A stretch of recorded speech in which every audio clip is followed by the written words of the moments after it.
cool. My name's Martin, and I don't make any sense as a person, right? I'm from Scotland, and I sound Scottish, but I look inexplicably Portuguese. Right, do you know what I mean? That's my life.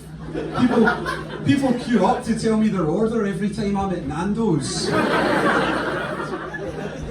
Shite, that's my life. I worked in Burger King for 3 years, from the ages of 16 to 19. And people talk about working in Burger King like it's a bad thing, right? They say things to you like, oh, you don't want to end up working in Burger King, you should learn to play the violin at the conservatoire instead.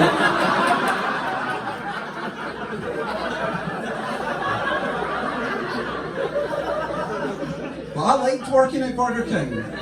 Like, I got to go to work and spend every day with people just like me, who also couldn't get a job at McDonald's.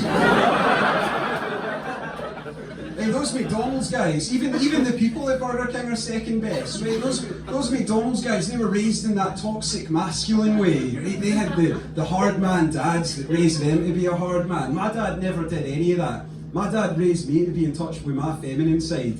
And the way he did it, right? The way he did it, I don't even think he knows how he did it. The way he did it is that my dad drinks Malibu.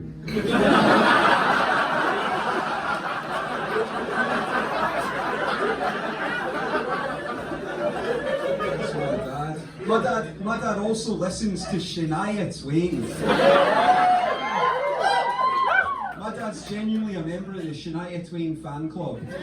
Do you know how hard it is to convince the other boys that you're a hard man when every time you get in your dad's car he's listening to Man, I Feel Like a Woman? My mates aren't hard men either. My mates say the least manly thing ever to me. My mates say this to me, they say, text me when you get in so I know you made it home. As if I'm not going to make it home. Every time I've ever tried to go home, I've made it home.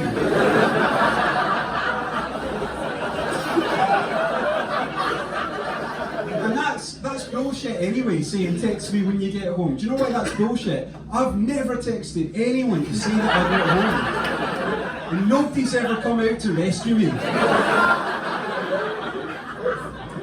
I've never had a friend greet me the next time they saw me with, what are you doing here? I thought you were dead.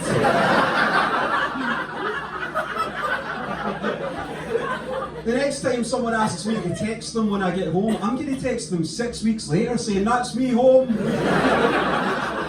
And they'll be like, what? And I'll say, you said to text you when I get home. I'm home. I've had a fucking nightmare for 6 weeks.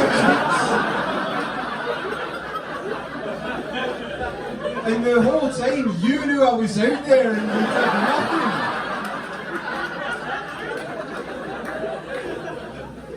There's a lot of things that happen in the streets that I don't understand like this, right? I've never understood how there's so many smokers that don't have a lighter. That doesn't make any sense. And they come up to me asking if I've got a lighter. Why would I have a lighter, mate? You're the smoker. You only need 2 things to smoke. How are so many you've not got one of them? I've started snapping at people now when they come up to me asking for a lighter. The other day, a guy came up to my actual desk at work asking me for a lighter. And I said, mate, just get your own lighter and stop bothering everyone. You use a lighter, therefore you should own one. I don't, thus I don't own one. Go away. The guy, thank you. The guy ended up walking away. And then he came back 2 minutes later with my unlit birthday cake.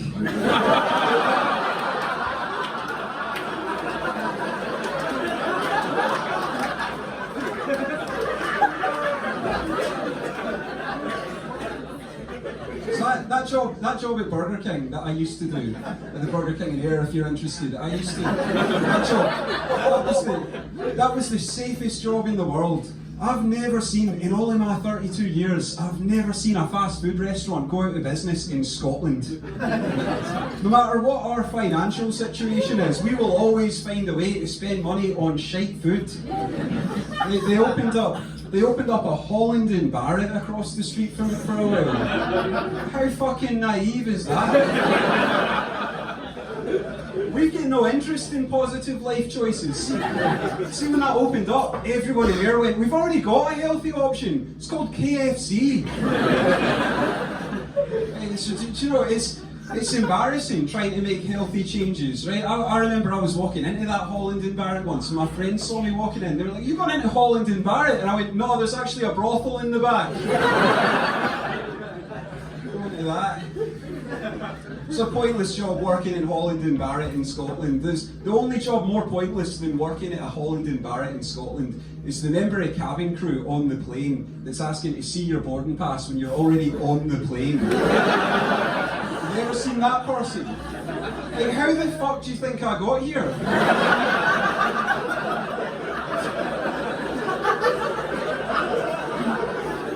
My boarding pass has served its purpose.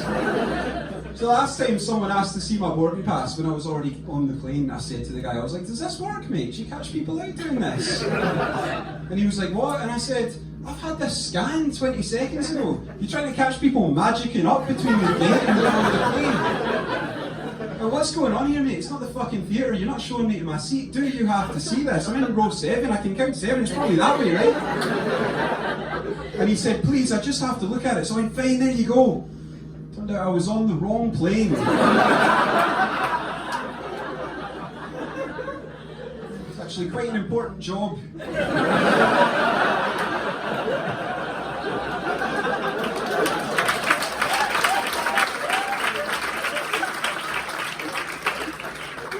I was an idiot when I worked at Burger King, right? When I was 18, I got this, right? This is a tattoo of a crumpled up beer can. Exactly, that's what that deserves. How shite is that? You ever paid a man to give you a deformity?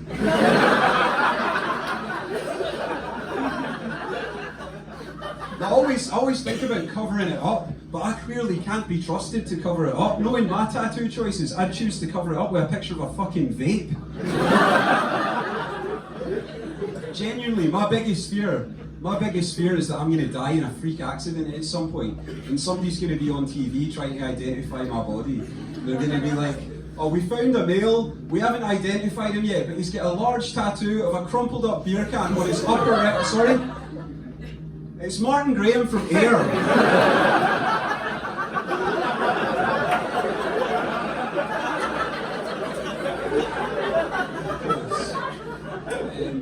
I've got quite a controversial opinion here, right? I think that there are some people just having kids to get likes on the internet.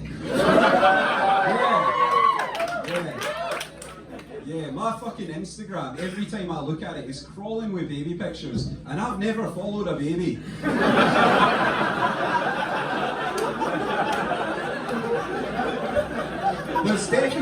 There's definitely a new parent somewhere checking Instagram going, "Oh, 152 likes! I knew having a child was the right decision." It's too many people giving themselves a pat on the back for having a kid. Do you know what's harder than having a kid? Pulling out.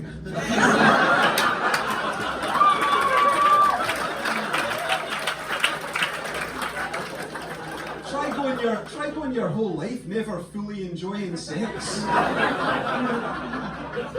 Pulling out's too high risk to be fun. Pulling out is very much an exercise in enjoyment management. I just end up trying to have sex for as long as I physically can, whilst making sure I enjoy it as little as I physically can.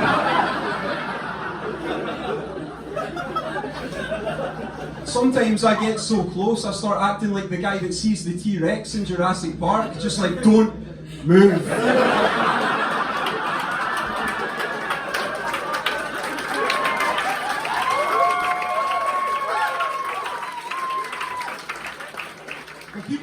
People say to me, "Oh, you shouldn't be pulling out. That's the least effective form of contraception." But imagine if you pulled out and you still had a kid, you'd be like, "I could have left it in."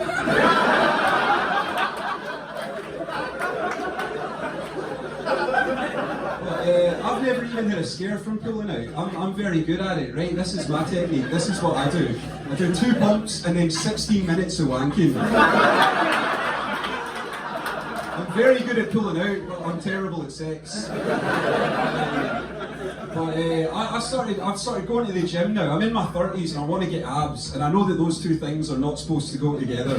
Right? Everything in my body's fighting against having abs. You see a guy in his 20s with abs, that's sexy because it doesn't take that much effort. A guy in his 30s with abs takes a psychopathic level of commitment. And nobody even cares either, that's the saddest thing, right? Do you know the only compliment I've ever had about any part of my physique was from the cashier at Boots when he said to me that my forearms were proper nice, man. I was buzzing with that. I went home and I said to my dad, "Dad, the guy in Boots thinks I've got proper nice forearms." My dad was like, "That don't impress me much." You guys have been absolutely wonderful. Thank you very much.